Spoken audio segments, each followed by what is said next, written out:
don't care what others are doing in the exam. So, especially with reference to COVID, October last year when the prelims happened was peak of Karnataka COVID first wave. It's nothing compared to second wave, but the first wave was a peak and I was worried. I had to go on with a mask, a face shield, and too many other things which I don't want to mention right now. But yeah, don't care if the other person is wearing mask or not.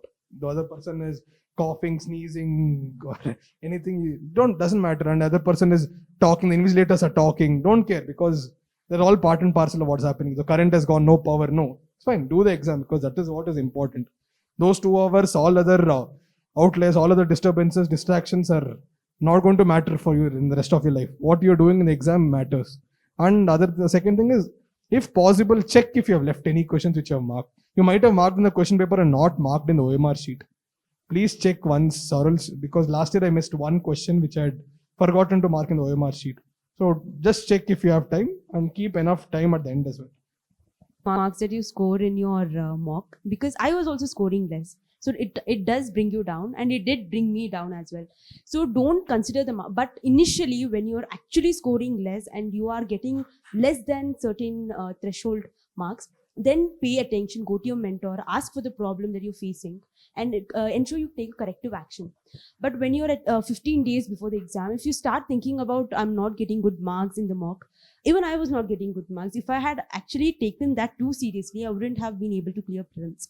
So don't take that too much into consideration. Continue your revision, continue solving mocks. But if you feel there's a serious correction that have to be done, at least 15 days, serious one, then take a rectifying step, or else don't take that marks in the mock too much into your mind, or else you won't be able to perform well in your prelims. So go with a very open mind. I'll share one experience that happened to me. This was my first prelims. So what I expected seriously is that 80% of the question I will know, only 20% of the question I'll not know. But it happened the opposite. 20% of the question I knew and 80% just went above my head. I started to panic. Actually, I panicked and I was able to mark only 75 questions. So when there's a hype when there is a hype that there has to be, you have to attempt 90 questions at least to ensure that you go above the qualifying marks. I was actually in an anxious stage and I thought, let me not give CSAT this year. So let me go home. So my CSAT, when I actually went and checked my GS1, the general studies paper, I was actually getting good marks, but my CSAT started to, not favor with me because I went with a bad mindset because I did the paper one wrong. So I thought of messing, and I messed up CSAT because I didn't know which question I marked, which not to mark. In order to estimate, I didn't know which question I marked. So the prelims results, thank God it came within 90 days, or else I would have spent, if it is 1 month, thinking whether I'll qualify or not. But yeah, this will happen, and go with an open mind. Don't expect anything. If the first question you don't know, it's okay. Just flip to the last question. You might know polity. I got set 3. So there I got polity question. Fortunately, I was able to solve it. So, and go with an open mind. Don't be anxious. Mental health is very important.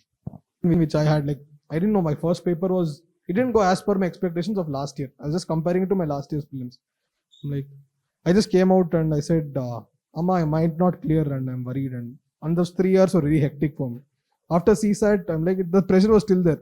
The first question was a simple directions question and it took me 5 to 7 minutes. And then it realized, oh my God, why am I taking so much time? Just forget about the first paper. Enjoy solving. I like solving point. And fine, I'll just solve the paper and then I did it. So don't take any pressure of previous experiences. Treat it as a fresh experience and do it. That called last time. There was some mistake in that marking in the benches they mark, right? They write the numbers. So there was a mistake there. So she sat in the number that they have put. But actually the paper that they got, it depends on the number that is put on the bench. So there was some mistake there. So she was actually marking it, and when the time had come for her to sign, there was a mismatch with the number that was given to her and the question paper, whatever it is. So she waited. She was waiting for that to get rectified, and she lost 20 minutes. Right? It went on to half an hour, and she had not marked anything there. So then she got a different paper, but then that half an hour was not given to her. Of course, she didn't clear the exam. So what Anirudh was saying is, whatever the conditions are, right, whether the fan is not working, all that, because for others, the fan will be working. UPSC will not look into all that. It's an objective paper, right? So whatever the conditions are, don't worry. If somebody is chit-chatting, please be straight, talk to the teachers, because this also happens. They stand in the corridor and they keep speaking because some of them are, you're disturbing me. Okay, and please don't wait for anything. Even if there's some wrong set is given to you, keep marking at least in that set so that directly you can transfer it once you get the right set. So all these things happen, and roll number, correct roll number, signing, all that are micro issues that should be handled. In fact, I've made 2 videos last year, 1 week before the exam and on the day of the exam. Do watch that video. One important thing is however prepared you are for the exam, just keep this thing in mind that 60 to 70% of your success in prelims is dependent on your knowledge, of course, but the remaining 30 to 40% is on your mental strength, right? The cool you are, the calm you are, the mentally tough you are, that matters a lot. So just keep this in mind. And as Shubham was saying, say suppose it's your bad luck and you get some section, set B, C, D, where it starts with medieval history or ancient history, which you're not aware of much. Right, so you should not panic. You can go to the 100 question, come from the reverse order, 100, 99, 98, 97. So it's up to you. So it's all about confidence. You start getting 5, 6 right. That your art says that, yeah, I'm going in the right direction. That confidence is enough for you to push. And coming to the number of questions to attempt, be it any paper for that matter, minimum questions I would say is 70. Right, considering the present tense. And also it depends on the kind of person you are. Are you a person of accuracy? Then 70 would do.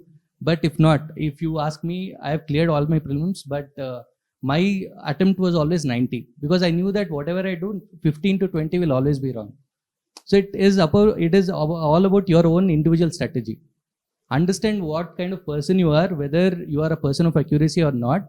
And minimum 70, and it can be 80, it can be 85, 90, 95, depending on the difficulty of the paper and on that day. It depends on that day. Clear? So please keep these things in mind. Fine.